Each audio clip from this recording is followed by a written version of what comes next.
सभी विद्यार्थियों को नमस्ते। विद्यार्थियों, आपका जानवी स्टडी हब में स्वागत है। तो इस वीडियो के अंतर्गत हम Rajasthan state open school class 12th में जो समाजशास्त्र विषय है उसका चैप्टर नंबर 2 पढ़ेंगे। फर्स्ट नंबर चैप्टर मैंने पढ़ा दिया है।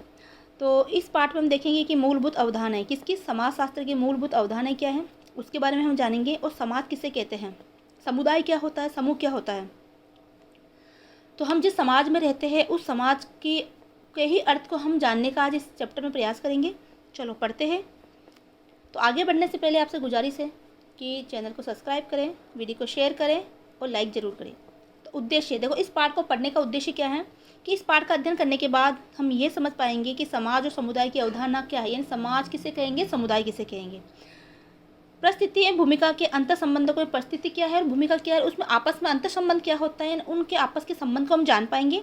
संस्था एवं समिति की समाज निर्माण में भूमिका को पहचानेंगे, यानी संस्था जो हमारे समाज के अंदर कई तरह की संस्थाएं होती है, कई तरह की समितियां होती हैं और ना, जो कि एक समाज का निर्माण करता है। उस समाज के निर्माण में उनकी भी कुछ भूमिकाएं होती है, उस भूमिका को हम जान पाएंगे। मानदंड एवं मूल्यों के अर्थ को पहचानेंगे कि मानदंड क्या होते हैं और मूल्य क्या होते हैं, जो कि एक समाज के लिए बहुत ज़रूरी होते हैं। तो पहला पॉइंट पढ़ते हैं, समाज का अर्थ एवं परिभाषा, कि समाज का अर्थ क्या है और समाज की परिभाषा क्या है। देखो, वैसे हम देखा जाए तो हम समाज किसे मानते हैं कि मानव का जो समूह होता है उसको हम समाज मानते हैं कि बहुत से लोग इकट्ठे हो गए वो हम उसको समाज माने, बल्कि ऐसा नहीं है।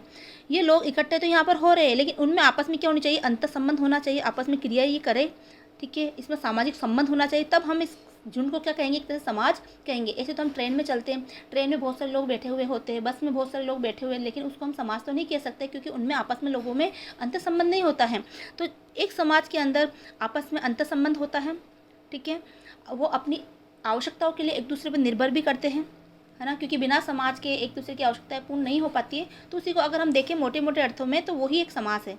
लेकिन इस समाज के बारे में अनेक समाजशास्त्र की कुछ परिभाषाएं हैं, तो इन परिभाषाओं से आपके प्रश्न बनते हैं, तो इन परिभाषाओं को हम जानेंगे।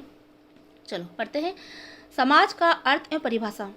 सामान्य शब्दों में समाज का अर्थ व्यक्तियों का समूह या झुंड से होता है। कि अगर साधारण शब्द में देखिए तो समाज का अर्थ क्या होता है, व्यक्तियों का समूह या झुंड। परंतु समाजशास्त्रीय दृष्टिकोण से समाज व्यक्तियों का झुंड ना होकर सामाजिक संबंधों का जाल है। ये क्या है, सामाजिक संबंधों का जाल, यानी कि ये भी व्यक्ति है, ये भी व्यक्ति है, ये भी व्यक्ति है ना, लेकिन इनमें आपस में क्या है, आपस में एक दूसरे से सामाजिक संबंध है। तो ये सामाजिक संबंधों का जाल ही क्या कहलाता है, समाज कहलाता है। तो आपको ये ध्यान रखना है, सामाजिक संबंधों का जाल क्या है, समाज है। मनुष्य की प्रत्येक आवश्यकताएं समाज के द्वारा ही पूर्ण होती है। तो हम देखते हैं, हम जिस समाज में रहते हैं हमारी जो भी आवश्यकता है समाज के द्वारा ही पूरी होती है हमारी। समाज में रहकर व्यक्ति असंख्य संबंध स्थापित करते हैं। कोई हमारे पड़ोसी होते हैं, किसी को हम अपना भाई मानते हैं, किसी को हम अपनी बहन मानते हैं, ना। तो हमारे समाज के अंदर कोई हमारा गुरु होता है, कोई हमारे पड़ोसी के नाते हमारा उससे रिश्ता होता है, ठीक है, हमारे आपस में पारिवारिक संबंध होते हैं। तो एक समाज में असंख्य सामाजिक संबंध होते हैं। समाज के संबंध में समाजशास्त्री किंगसन ने लिखा है, समाज स्वयं एक संघ है, ये संगठन है। संगठन मतलब संगठित होना, एकत्रित होना, एक समूह है, ठीक है। समाज जो है ये एक संगठन है, औपचारिक संबंधों का योग है। औपचारिक संबंध यानी कई बार हमें आपस में आंखों से संबंध दिखाई नहीं देता, लेकिन फिर भी उन लोगों में आपस में व्यवहारिक संबंध होता है। तो ये एक औपचारिक संबंधों का योग है जिसमें सहयोग देने वाले व्यक्ति एक दूसरे से संबंध में बंधे रहते हैं। तो क्या करते हैं, वो एक दूसरे को सहयोग देने वाले जो व्यक्ति होते हैं वो आपस में, है ना, उस संबंधों में बने रहते हैं, ये बंधे रहते हैं। जैसे कि हम जिस समाज में हमारे जहाँ पर भी हम रहते हैं तो हमने भी अपने कई संबंध बना रखे हैं कि हमारे पड़ोसी है तो पड़ोसियों के दुख सुख में हम भी शामिल होते हैं, वो भी हमारे दुख सुख में शामिल होते हैं। देखिए, हमारे पारिवारिक जो रिश्ते नाते हैं तो वो भी हमारे दुख सुख में शामिल होते हैं, एक दूसरे का हम सहयोग करते हैं। तो ये हम इस तरह से हम अपने आपस में एक दूसरे के संबंधों से हम जुड़े हुए रहते हैं। अब एक समाजशास्त्री है पार्टसन के कथानुसार, समाज को उन मानवीय संबंधों की संपूर्ण जटिलता के रूप में परिभाषित किया जा सकता है जो साधन साध्य संबंधों के रूप में क्रिया करने से उत्पन्न हुए हो।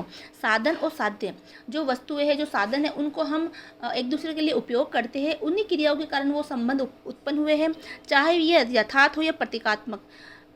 पार्टसन की इस परिभाषा में क्रिया को विशेष महत्व दिया गया है। किसको, क्रिया को, यानी अगर हम आपस में क्रियाएं करेंगे तो हमारा सामाजिक संबंध बनेगा।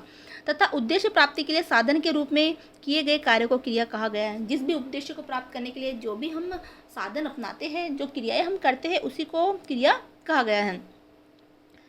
मकाइवर एवं पेज ने समाज को सामाजिक संबंधों को जाल एवं ताने बाने के रूप में परिभाषित किया है। सामाजिक संबंधों का मैंने जाल बताया कि जो भी व्यक्ति है झुंड में रहते हैं, आपस में जिस भी कॉलोनी जिस भी समाज में रहते हैं, उनमें आपस में क्या होता है, आपस में संबंध उनमें जरूर होता है। तो इस तरह से जाल बुना हुआ है। ठीक है, कोई व्यक्ति किस वजह से एक दूसरे से संबंधित है। ठीक है, एक दुकान वाला है ना, एक किराने वाला, उससे भी हमारा पारस्परिक व्यवहार होता है कि हम वहाँ से सामान लाते हैं। अगर किराने वाले की दुकान नहीं होगी तो हम कैसे सामान खरीदेंगे। ठीक है, एक टायर पंचर वाला है तो उससे भी गाड़ी वालों का एक सामाजिक संबंध होता है क्योंकि वो अपनी गाड़ियाँ वहाँ ठीक करवाता है। तो इस तरह से क्या एक सामाजिक संबंधों का जाल होता है जो कि हमारी आवश्यकताओं से उत्पन्न होता है। अगर मनुष्य की आवश्यकता ही नहीं होगी तो सामाजिक संबंध भी नहीं बनेंगे। तो सामाजिक संबंध बनाने के लिए जरूरी है कि उनमें आपस में आवश्यकताएं होना। तो इन्हीं आवश्यकताओं की पूर्ति के लिए वो एक दूसरे पर निर्भर रहते हैं। ठीक है, और फिर एक दूसरे पर निर्भर होने के कारण एक सामाजिक संबंध उनमें बनता है। तो ये जाल है जो ताने बाने के रूप में परिभाषित किया जा सकता है। उन्होंने संबंधों की इस सदैव परिवर्तित होती रहने वाली जटिल व्यवस्था को समाज कहा है। और समाज में जो संबंध है आपस में परिवर्तित होते ही रहते हैं।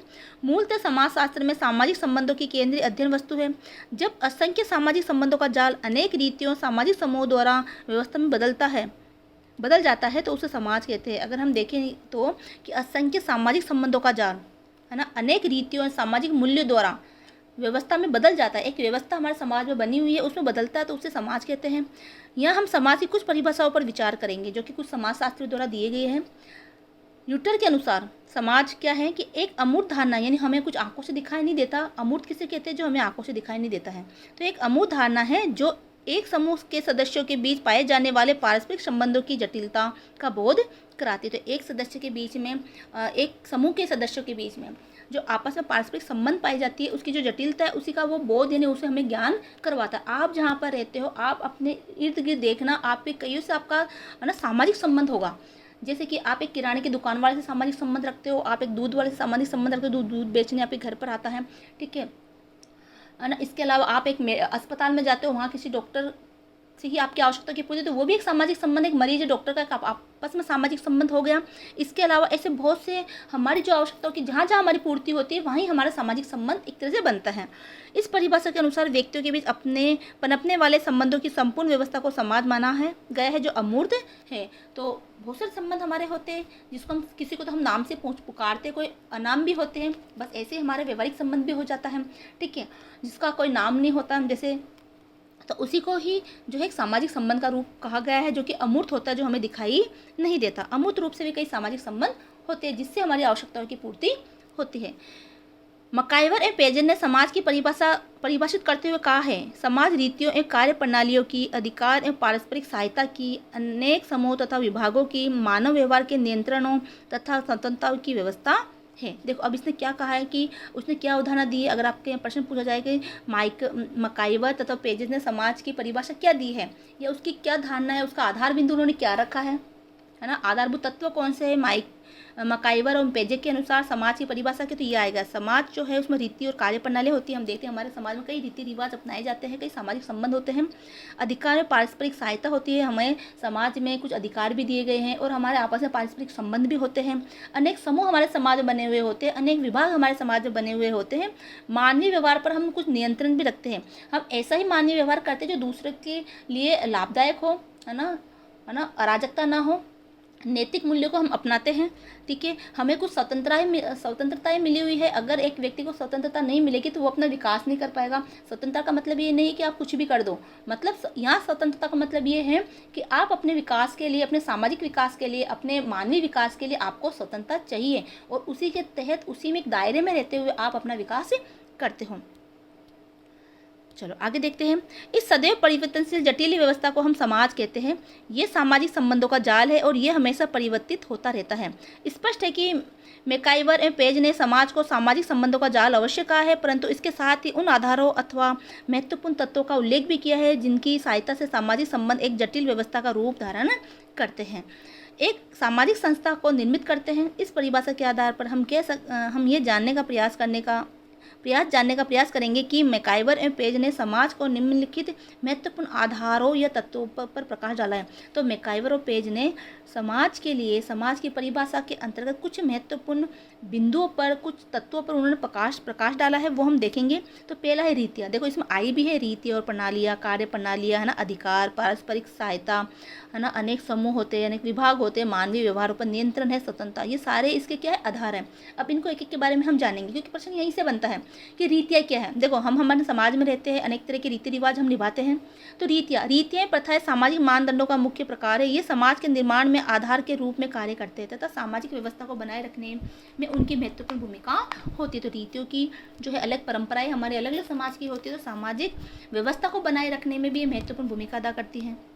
आप एक घर में कोई शादी होती है तो वहीं पे देखो कई रीति रिवाज अपनाए जाते हैं और एक उनका पैटर्न होता है अपनाने का कि इसके बाद ये होगा, इसके बाद ये होगा, है ना। और वहाँ पर उन व्यवस्था को बनाए रखने के लिए आपके घर के सदस्य होते हैं, अड़ोस पड़ोस के सदस्य होते हैं, ठीक है। तो इस तरह से वो व्यवस्था चलती रहती है। तो एक छोटा सा उदाहरण मैंने शादी का दिया, इसके लिए ऐसे बहुत सारे उदाहरण होते हैं हमारे समाज के अंदर, जो हमारे रीति रिवाज, हमारी परंपराएं होती है, उस समाज में हम उसको मान्यता के आधार पर हम उस कार्य को करते हैं। कार्य प्रणालियों को भी समाज का एक प्रमुख आधार माना गया है। मैकाइवर और पेज ने सामूहिक रूप से कार्य करने की प्रणाली को ही संस्था कहा है। सामूहिक रूप से जो मिलजुल कर किसी एक काम को करता है उसी को क्या कहा है, संस्था कहा है। इन्हीं संस्थाओं के माध्यम से एक समाज विशेष लोग अपनी आवश्यकताओं की पूर्ति करते हैं। तो इन्हीं संस्थाओं के माध्यम से एक समाज विशेष के लोग अपनी आवश्यकताओं की पूर्ति करते हैं। मान लो कोई एजुकेशन पे कोई संस्था बन गई, है ना, कोई है ना जो है भोजन खिलाने के लिए कोई संस्था बन गई जो गरीबों को भोजन खिलाती है। एक संस्था ऐसी है जो एजुकेशन करवाती है, ठीक है। तो उन्हीं आवश्यकताओं को, गरीबों का जो एजुकेशन देती है, तो उन्हीं की आवश्यकताओं को गरीब लोग अपनी आवश्यकताओं की पूर्ति इन संस्थाओं में जाकर फ्री के अंदर जो है या जैसे भी उनका जो भी रहता है उसके तहत वो अपनी शिक्षा को प्राप्त करता है। यहाँ भोजन वाली जो संस्था है वो गरीबों को फ्री में भोजन बांटती है, तो जो गरीब लोग हैं वो अपनी फ्री के अंदर भोजन की आवश्यकताओं की पूर्ति करते हैं। तो ऐसी बहुत सी संस्थाएं होती है जो अलग अलग कार्य को अंजाम देती है, अपना कार्य करती है। इन्हीं संस्थाओं के माध्यम से एक समाज विशेष लोग अपनी आवश्यकताओं की पूर्ति करते हैं। अगला है अधिकार। तो देखो ये मैकाइवर और पेज ने कहा है अब अधिकार को सत्ता या प्रभुत्व के नाम से जाना जाता है। ये देश काल की सीमाओं से परे सभी समाज का एक प्रमुख आधार है। देखो हमारे समाज के अंदर जो है, हमारा देश है, हमारा समाज है, उसमें एक सत्ता है ना। देखो अभी जो सत्ता चल रही है यानी कि एक शासन है, एक शासन व्यवस्था है, उसके अंतर्गत कुछ अधिकार दिए गए। तो शासन व्यवस्था जो हमारे समाज के अंदर है, हमारे देश के अंदर है, तो एक सीमा के अंदर बंधी हुई है और उसी से हमारे देश का विकास भी होता है। पारस्परिक सहायता, ये समाज का एक अभिन्न एवं अत्यंत ही महत्वपूर्ण आधार है। समाज के लिए सहयोगी संबंधों का होना आवश्यक है। एक समाज के लिए आपस में सहयोगी संबंध रहे लोगों के बीच में, वो जरूरी है, क्योंकि पारस्परिक सहायता ही एक समाज को बनाती है।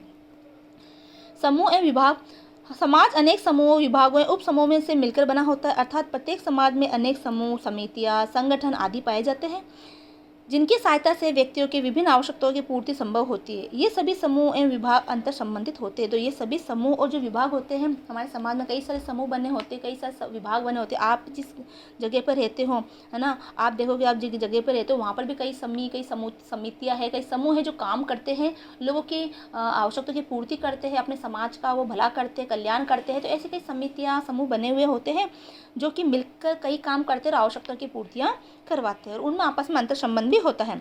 मानव व्यवहार का नियंत्रण, समाज सामाजिक संबंधों की एक जटिल व्यवस्था है और इस व्यवस्था को सुचारू रूप से संचालित करने के लिए आवश्यक है कि मानव व्यवहार पर नियंत्रण रखा जाए।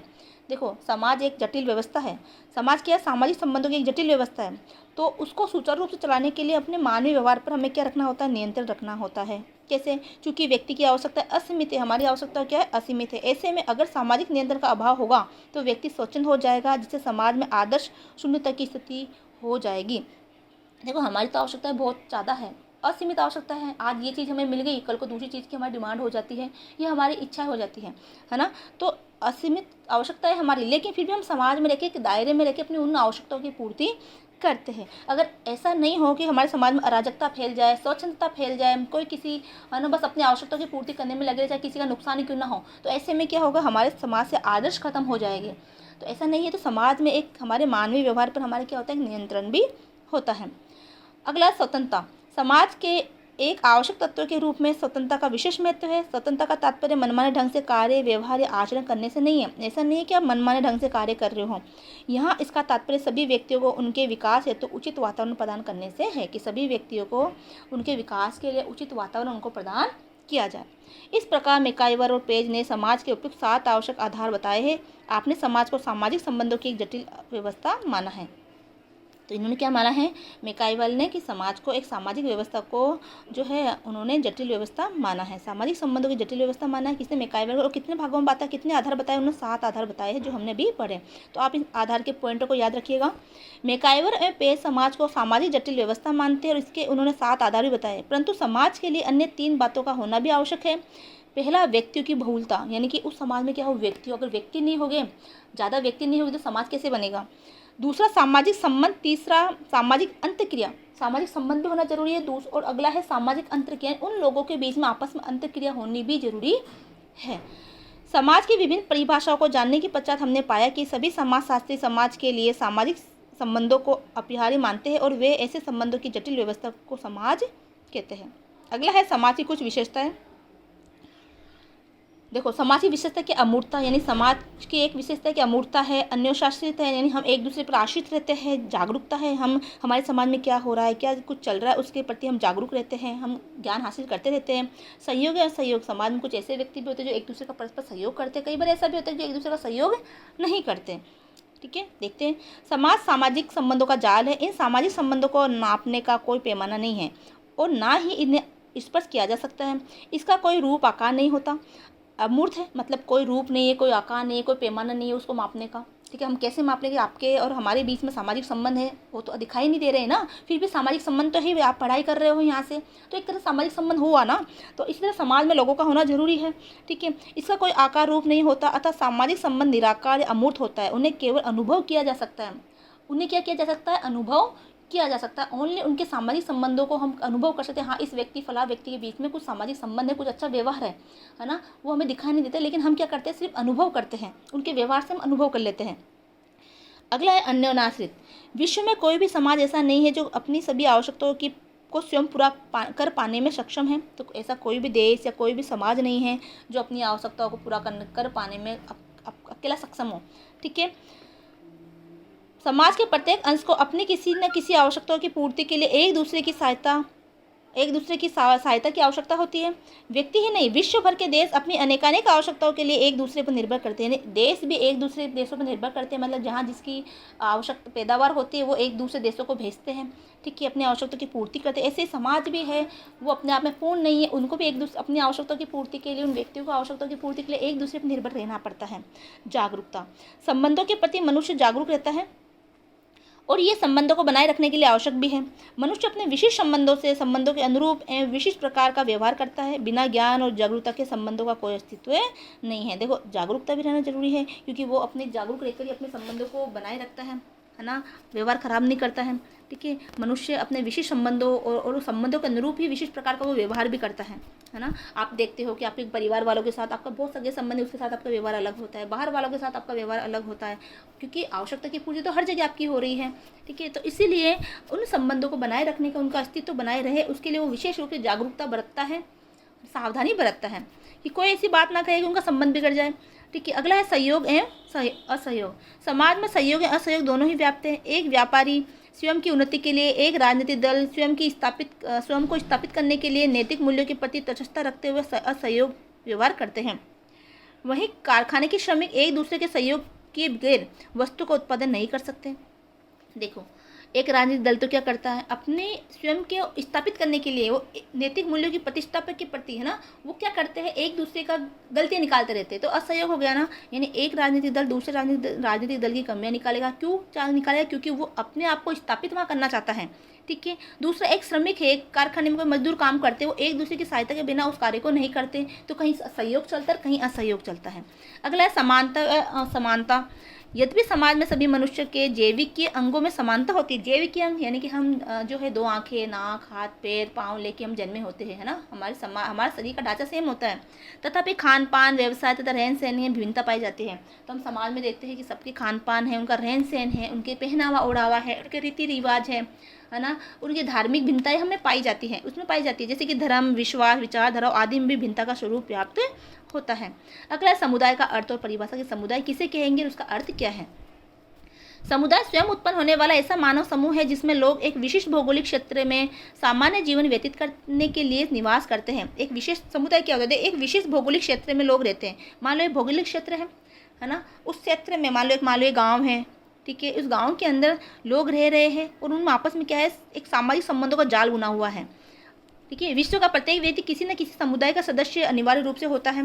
समुदाय के सदस्यों में पारस्परिक आदान प्रदान निरंतर बना रहता है तथा उनकी समस्त आवश्यकताएं, जिसमें जैविक मानसिक आवश्यकताएं भी होती है, पूर्ण होती है। एक सामाजिक समुदाय होता है, उस समुदाय में है ना सभी व्यक्तियों की आवश्यकताएं एक दूसरे से पूरी होती है।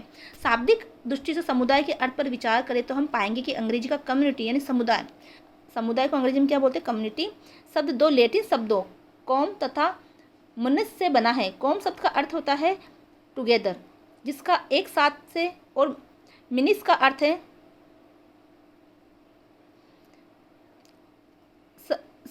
सर्विसिंग यानी कि सर्विंग का मतलब होता है सेवा करने से। इन शब्दों के आधार पर समुदाय का अर्थ साथ साथ मिलकर सेवा करने से है। तो समुदाय का मतलब क्या हुआ? साथ साथ मिलकर सेवा करने से। और किन शब्दों से बना है? किन दो शब्दों से बना है? ये लैटिन शब्दों के कम्युनिटी शब्दों से बना है। चलो आगे देखते हैं। अगला समुदाय की परिभाषित करते हुए डेविस कहते हैं, समुदाय सबसे छोटा ऐसा क्षेत्रीय समूह है जिसमें सामाजिक जीवन के समस्त पहलू आ जाते हैं। इस परिभाषा में समुदाय के 3 तत्वों का उल्लेख किया गया है। देखो अब डेविस ने समुदाय को क्या माना है? समुदाय की परिभाषा दी है। अभी हमने समाज की परिभाषा पढ़ी अब तक हमने। अब हम डेविस की परिभाषा किसके संदर्भ में पढ़ेंगे? समुदाय से संबंध में। तो समुदाय को उन्होंने क्या माना है कि समुदाय सबसे छोटा क्षेत्रीय समूह होता है। समाज तो बहुत लंबा चौड़ा क्षेत्र होता है, लेकिन समुदाय एक छोटा क्षेत्रीय समूह होता है। एक क्षेत्र में कुछ छोटे लोगों का समूह बना हुआ है जिसमें सामाजिक जीवन के समस्त पहलू आ जाते हैं। यानी उस सामाजिक जीवन में वो लेकर अपने कई रीति रिवाज, अपने संबंधों को पूरा करते, अपनी आवश्यकताओं की पूर्ति करते हैं। इस परिभाषा में समुदाय के 3 तत्वों का उल्लेख किया गया है। पहला, व्यक्तियों का समूह। क्या होना चाहिए भाई? समुदाय कब बनेगा? जब व्यक्तियों का समूह होगा। दूसरा, निश्चित भौगोलिक क्षेत्र। एक निश्चित भौगोलिक क्षेत्र होना चाहिए, ठीक है, कि इस क्षेत्र के अंदर इतने लोग रहते हैं और उनमें आपस में क्या है? आपस में समुदाय है ये, और इनमें आपस में संबंध है। तीसरा है सामाजिक जीवन में सभी पहलुओं का समावेश। इस सामाजिक जीवन में सभी पहलुओं के समावेश, और सारे रीति रिवाज, उनके रहन सहन जो भी वो अपना जीवन में अपनाते हैं, वो सारी आवश्यकता की पूर्ति यहाँ पर हो और सारे रीति रिवाज संबंध उनके अपनाए जाए। ठीक है। लुडबर्ग तथा अन्य ने समुदाय को परिभाषित करते हुए लिखा है, एक मानव जनसंख्या जो एक निश्चित भौगोलिक क्षेत्र में निवास करती है और जो सामान्य एवं अन्योन्याश्रित जीवन व्यतीत करती है। यानी क्या होती है? एक निश्चित भौगोलिक क्षेत्र में रहो। देखो ये परिभाषा आगे आ रही है कि एक निश्चित भौगोलिक क्षेत्र में हो, वो समुदाय है। साथ में अपनी अन्योन्याश्रित यानी एक दूसरे पे क्या हो? वो आश्रित हो। बोगार्ट्स के मतानुसार एक समुदाय एक ऐसे सामाजिक समूह है जिसमें कुछ अंशों में हम की भावना होती है कि हम सभी मिलकर काम करेंगे, हम की भावना होती है, तथा जो एक निश्चित क्षेत्र में रहता है। मैकाइवर तथा पेज के अनुसार जब किसी छोटे या बड़े समूह के सदस्य साथ साथ इस प्रकार रहते हैं कि वे किसी विशेष हित में ही भागीदारी नहीं होकर सामान्य जीवन की मूलभूत दशाओं तथा परिस्थितियों में भाग लेते हो, तो ऐसे समूह को समुदाय कहा जाता है। अब मैकाले और पेजे ने फिर यहाँ परिभाषा दी है समुदाय की कि समुदाय हम एक ऐसे सदस्य के समूह को कहेंगे जो एक विशेष प्रकार के कार्य में हितों में भागीदारी नहीं रहते, बल्कि वो हर दशाओं में, हर परिस्थितियों में एक दूसरे का सहयोग करते भाग लेते हैं। इन्होंने ये भी स्पष्ट लिखा है कि समुदाय सामाजिक जीवन का ऐसा क्षेत्र है जिसमें सामाजिक संबंधता कुछ मात्रा में पाई जाती है। सामाजिक संबंधता इसमें क्या कहेगी? कुछ मात्रा में पाई जाएगी। स्पष्ट है कि आपने समुदाय को एक ऐसा क्षेत्रीय समूह माना जो एक सामान्य जीवन जीता है। आगाबन तथा निमकाप के अनुसार एक सीमित क्षेत्र में सामाजिक जीवन के संपूर्ण संगठन को समुदाय कहा जाता है।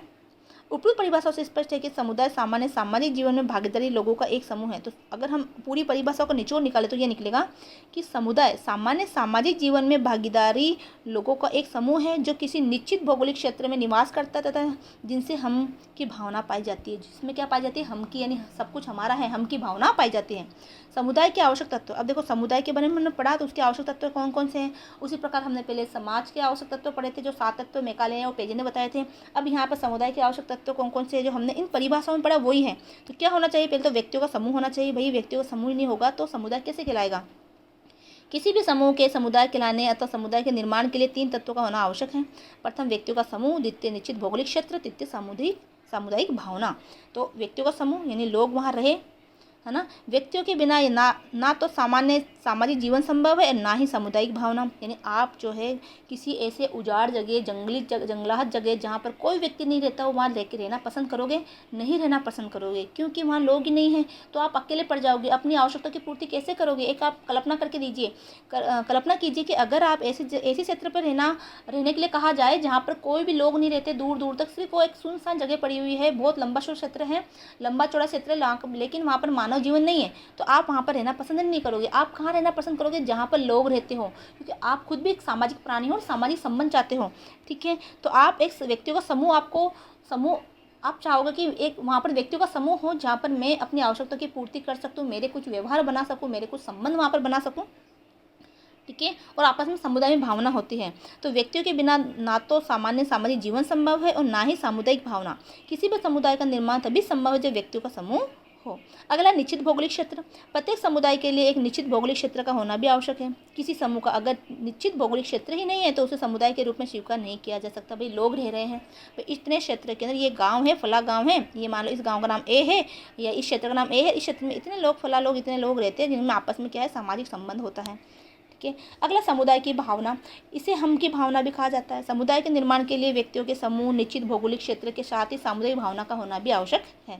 वर्तमान समय में श्रम विभाजन, औद्योगिकरण, नगरीकरण, विशेषीकरण, यातायात और संचार के साधनों का विकास, भौगोलिक दूरी की कमी, व्यक्तिगत स्वार्थ का बढ़ना तथा दैतिक संबंधों का प्रधानता आदि कारणों से सामुदायिक भावना कम दृष्टिगोचर हो रही है, और ऐसा विशेषतः नगरीय समुदायों में देखने को मिलता है। अगला है, तो इससे संबंधित कुछ प्रश्न है। फिर है सामाजिक समूह का अर्थ। अब सामाजिक समूह क्या है, उसका अर्थ हम देखेंगे। समाज में रहना मनुष्य का स्वभाव है। समाज में पृथक होकर मनुष्य के व्यक्तित्व का विकास संभव नहीं है। इसीलिए अरस्तु ने कहा है, अरस्तु ने मनुष्य को सामाजिक प्राणी कहा है। मनुष्य समूह में ही व्यक्ति जन्म से मृत्यु तक रहता है। देखो, हम समूह में रहते हैं। अरस्तु ने क्या कहा है, मनुष्य को सामाजिक प्राणी कहा है। जैसे मैंने अभी उदाहरण दिया कि आप ऐसे सुनसान जगह पर रहना पसंद नहीं करोगे जहाँ पर कोई भी व्यक्ति नहीं रहता है, आप समुदाय में, समूह में रहना ही पसंद करोगे, है ना। तो क्योंकि व्यक्ति क्या है, सामाजिक प्राणी है। समूह में व्यक्ति का जन्म होता है और समूह में उसकी मृत्यु होती है। जब विभिन्न व्यक्ति समूह में एक दूसरे से संपर्क में आते हैं तो एक दूसरे को प्रभावित करते हैं एवं उनके मध्य पारस्परिक संबंध स्थापित होते हैं, और ये संबंध सामाजिक समूह के निर्माण में भूमिका निभाते हैं। समूह को परिभाषित करते हुए जीन्स बर्ग ने कहा, समूह में दो या अधिक व्यक्तियों की ऐसी व्यवस्था जिसमें क्रियाशील अथवा निष्क्रिय रूप में मानसिक अंतःक्रिया हो रही हो, जो क्रियाशील हो अथवा निष्क्रिय रूप से कुछ मानसिक क्रिया या अंतःक्रिया हो रही है, वही समूह है, सामाजिक समूह है। पाल एवं लैंडिस के अनुसार समूह से तात्पर्य दो या अधिक ऐसे व्यक्तियों से है जिनसे सामाजिक संबंध बने हुए। अब यहाँ समूह से क्या मतलब बताया गया यहाँ पर, देखो, समूह मतलब जहाँ पर 2 या 3 व्यक्ति इकट्ठे होते हैं और उनमें आपस में क्या होता है, सामाजिक संबंध होता है। 2 या 3 व्यक्ति है, मान लो 3 व्यक्ति है, लेकिन उनमें क्या है, कुछ ना कुछ सामाजिक संबंध है और ये आपस में जुड़े हुए हैं सामाजिक संबंधों से, तो वो ही एक समूह है। सामाजिक समूह को परिभाषित करते हुए समाजशास्त्रियों ने समूह निर्माण के लिए व्यक्तियों के मध्य सामाजिक संबंधों का स्थापित होना आवश्यक माना, परंतु उन्होंने इस संबंधों को सीमा का उल्लेख नहीं किया कि इन संबंधों की सीमा कहाँ तक हो सकती है, उसका उन्होंने उल्लेख ही नहीं किया है। यह तो स्पष्ट है कि समूह का निर्माण तभी संभव है जब व्यक्तियों के मध्य सामाजिक संबंध हो, परंतु क्षणिक सामाजिक संबंधों के से सामाजिक समूह निर्मित नहीं हो सकता है। भाई थोड़ी देर का आपका सामाजिक संबंध हुआ, मान लो आप ट्रेन में जा रहे हो, वहाँ पर 4-5 लोग मिले, आप लोग बैठ के बातें कर रहे हो 1-2 घंटे के लिए, क्योंकि आपको सबको अलग अलग अपने स्टॉप पर उतरना है, तो वो सामाजिक समूह नहीं कहलाएगा, है ना। उनमें आपस में क्या हो, सामाजिक समूह में उनमें आपस में सामाजिक संबंध निर्मित होना चाहिए लॉन्ग टाइम के लिए, ना कि क्षणिक के लिए। थोड़े समय के लिए सामाजिक संबंध स्थापित हुआ वो नहीं कहलाए, क्योंकि फिर आप अलग अलग जगह चले जाओगे, एक दूसरे को जानते ही नहीं हो, है ना, पहचानते नहीं हो, बस थोड़ी देर आप मिले और आपस में अपना टाइम पास करने के लिए अपने एक दूसरे से बातचीत करने लग गए। फिर है ये तथ्य समाजशास्त्री मार्टन ने भी स्पष्ट किया है कि सामाजिक संबंध क्षणिक नहीं होते हैं, सामाजिक संबंध एक लॉन्ग टाइम के लिए होने चाहिए। फिर है प्राथमिक समूह। प्राथमिक समूह क्या होता है? चार्ल्स कूले ने 1909 में ईस्वी में अपनी पुस्तक सामाजिक संगठन में प्राथमिक समूह की अवधारणा का प्रयोग किया। प्रारंभिक समाजशास्त्र नामक अपनी दूसरी पुस्तक में द्वितीय समूह का उल्लेख किया। तो आपको ध्यान रखना है किसने किया है, चार्ल्स कूले ने किया 1909 में, सामाजिक संगठन का उल्लेख किया है ना, जो प्राथमिक समूह के अंतर्गत आएगा। तो ये प्राथमिक समूह आ गया। फिर द्वितीय समूह में भी उन्होंने कहा है। कूले की प्राथमिक समूह की अवधारणा टानिस द्वारा प्रतिपादित गेमाइनशाफ्ट तथा गेलेशशाफ्ट की अवधारणा के बहुत निकट है। अगर प्राथमिक समूह की परिभाषा की, हम प्राथमिक समूह किसे कहेंगे? चार्ल्स कूलर के शब्दों में प्राथमिक समूह से मेरा तात्पर्य उन समूह से है जिनकी विशेषता आमने सामने का घनिष्ठ संबंध और सहयोग है। जिनकी विशेषता क्या है? आमने सामने का घनिष्ठ संबंध और सहयोग है। इस प्रकार के समूह अनेक अर्थों में प्राथमिक होते हैं। जिनका आमने सामने का संबंध होता है, बहुत घनिष्ठ संबंध होता है, तो वो प्राथमिक समूह कहलाता है। और वे भी मुख्यतः इस अर्थ में कि व्यक्ति के सामाजिक स्वभाव एवं आदर्शों के निर्माण में वे मूलभूत होते हैं। व्यक्ति का सामाजिक स्वभाव और उनके आदर्शों के निर्माण में वो मूलभूत होते हैं। मनोवैज्ञानिक रूप से इन घनिष्ठ संबंधों का परिणाम सभी व्यक्तियों का एक सामान्य संपूर्णता में इस प्रकार मिल जाना है कि अनेक उद्देश्यों की पूर्ति के लिए एक ही व्यक्ति के विचारों और उद्देश्य संपूर्ण समूह का सामान्य जीवन और उद्देश्य बन जाता है। एक व्यक्ति के उद्देश्य, उनका विचार, वो संपूर्ण समाज का, संपूर्ण समूह का उद्देश्य और जीवन बन जाता है। इस संपूर्णता की अभिव्यक्ति करने के लिए संभवतः सबसे सरल ढंग ये है कि हमें इसे हम शब्द द्वारा संबोधित किया जाए। क्या कहा जाए? हम शब्द द्वारा संबोधित किया जाए। इस संपूर्णता में इस प्रकार की सहानुभूति एवं पारस्परिक एकरूपता की भावना पाई जाती है जिनके लिए हम एक स्वाभाविक अभिव्यक्ति है। वो अपने आप को अलग अलग नहीं मानते, बल्कि वो पूरा एक संपूर्ण आपस को एक समूह मानते हैं। कूले की परिभाषा प्राथमिक समूह की प्रमुख विशेषताओं का बोध कराती है। उन्होंने प्राथमिक समूह को एक ऐसा समूह माना है जिससे सदस्यों के मध्य आमने सामने के संबंध हो, जिसमें इन सदस्यों के मध्य घनिष्ठता उत्पन्न हो, यानी कि उनमें संबंध आमने सामने के होने चाहिए और संबंध भी बहुत घनिष्ठ होने चाहिए।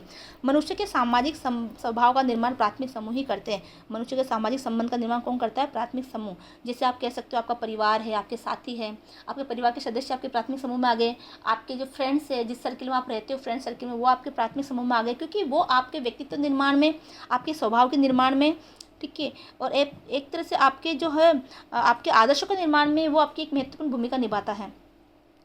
प्राथमिक संबंधों में घनिष्ठता होने के कारण सदस्यों का व्यक्तित्व समूह के व्यक्तित्व में मिल जाता है। तो देखो, प्राथमिक समूह में घनिष्ठता इसीलिए व्यक्तित्व का समूह, जो आपके व्यक्तित्व समूह है, वो व्यक्तियों के समूह में मिल जाता है। वो आपस में एक दूसरे से ऐसा लगता है कि इनके सबके व्यवहार एक जैसे है, उनका बातचीत करने का ढंग है या कुछ उनके व्यवहारिक तरीके और संबंध आपस में एक जैसे हैं। इससे संपूर्ण रूप से हम की भावना का जन्म होता है। कूले के अनुसार परिवार, खेल, साथियों का समूह तथा पड़ोसी तीन महत्वपूर्ण प्राथमिक समूह अब आपको ध्यान रखना है। प्राथमिक समूह के अंतर्गत कौन कौन आते हैं? तो परिवार है, खेल के अंदर जो भी आप जिनके साथी संगी के साथ आप खेलते हो, आपके साथी है, साथियों का समूह है, और आपके पड़ोसी। प्राथमिक समूह की विशेषता क्या होनी चाहिए? देखो, डेविस के अनुसार प्राथमिक समूह की निम्नलिखित विशेषताएं हैं। प्राथमिक समूह की बाह्य विशेषताएं, भौतिक दशाएं। पहला हम देखेंगे बाह्य विशेषता क्या है प्राथमिक समूह की, जो हमें आंखों से दिखाई दे, उसकी भौतिक विशेषता क्या है? निकट संपर्क। क्या होना चाहिए? निकट संपर्क। प्राथमिक समूह के लिए निकट संपर्क का होना आवश्यक माना गया है, जिसे कूले ने आमने सामने का संबंध कहा है। उसी के लिए किंग्सले डेविस शारीरिक समीपता शब्द का प्रयोग करते हैं। आप शारीरिक रूप से किसी व्यक्ति के समीप होते हो, जैसे अपने अड़ोसी पड़ोसी सब हमारे आसपास ही रहते हैं, हमारे घर के बाकी के सदस्य हैं, हमारा परिवार है। अगला है लघु आकार। आकार क्या होना चाहिए? छोटा। प्राथमिक समूह आकार में लघु होते हैं। सदस्यों को कम संख्या के कारण ही सदस्यों में घनिष्ठता होती है, क्योंकि लोग कम हैं तो आपस में संबंध भी क्या है? उनके संबंधों के अंदर भी घनिष्ठता है।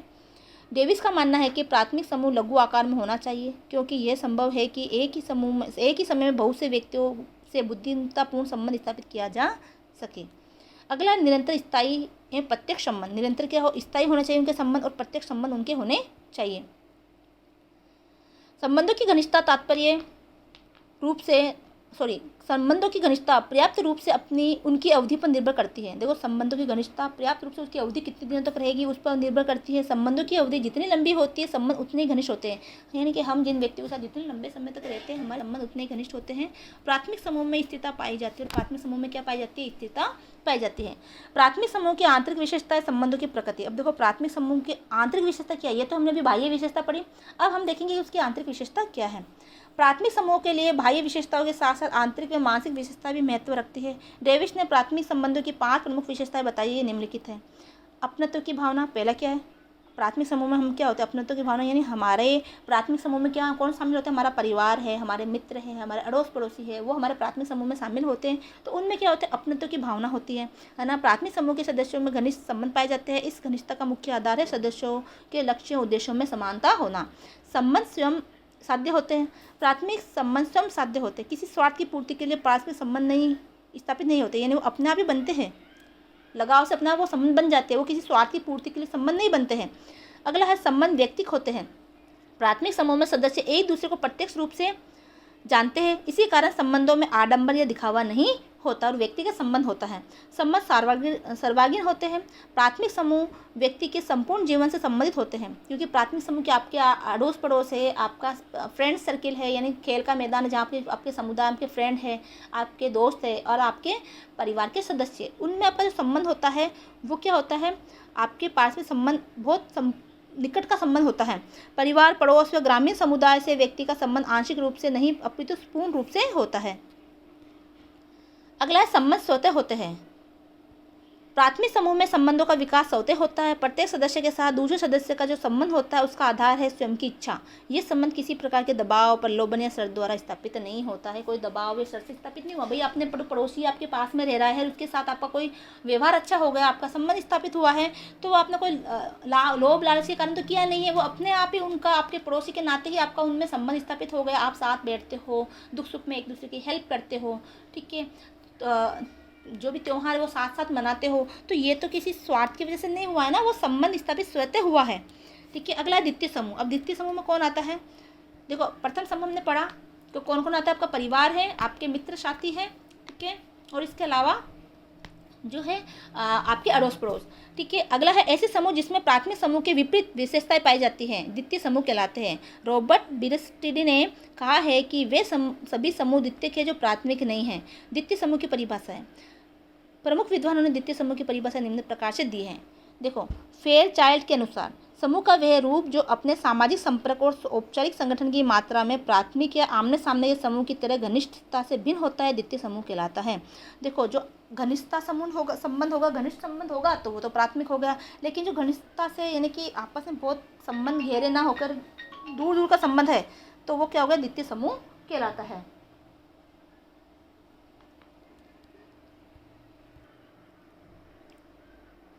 अगला है आगरबन एवं निम्काप के अनुसार। आगरबन और निम्काप ने भी कुछ उदाहरण मतलब कुछ परिभाषा दी है। जो समूह घनिष्ठता के अभाव वाले अनुभवों को प्रदान करते हैं उन्हें द्वितीय समूह कहा जाता है। यानी जिसमें हमें घनिष्ठता का महसूस नहीं होता है ना, घनिष्ठता का अभाव होता है, वही हमारा द्वितीय समूह होता है। कूले के अनुसार द्वितीय समूह में ऐसे समूह है जिसमें घनिष्ठता का पूर्ण अभाव होता है। अब इसमें विशेषता हो गई कि इसमें घनिष्ठता रहेगी नहीं, और सामान्यतः उन विशेषताओं का भी अभाव होता है जो कि अधिकतर प्राथमिक तथा अर्ध प्राथमिक समूह में पाई जाती है।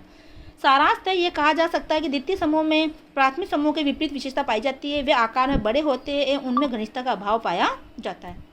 अब है द्वितीय समूह की विशेषता। विशाल आकार। द्वितीय समूह में सदस्यों की संख्या अधिक होती है एवं समूह की सदस्यता की कोई सीमा नहीं होती। उद्देश्यों की विशेषीकरण। द्वितीय समूह किसी उद्देश्य विशेष की पूर्ति के लिए निर्मित नहीं होते हैं, ये निर्मित होते किसी विशेष उद्देश्य की पूर्ति के लिए निर्मित होते, जैसे वो उद्देश्य पूरा होता है वो समूह खत्म हो जाता है।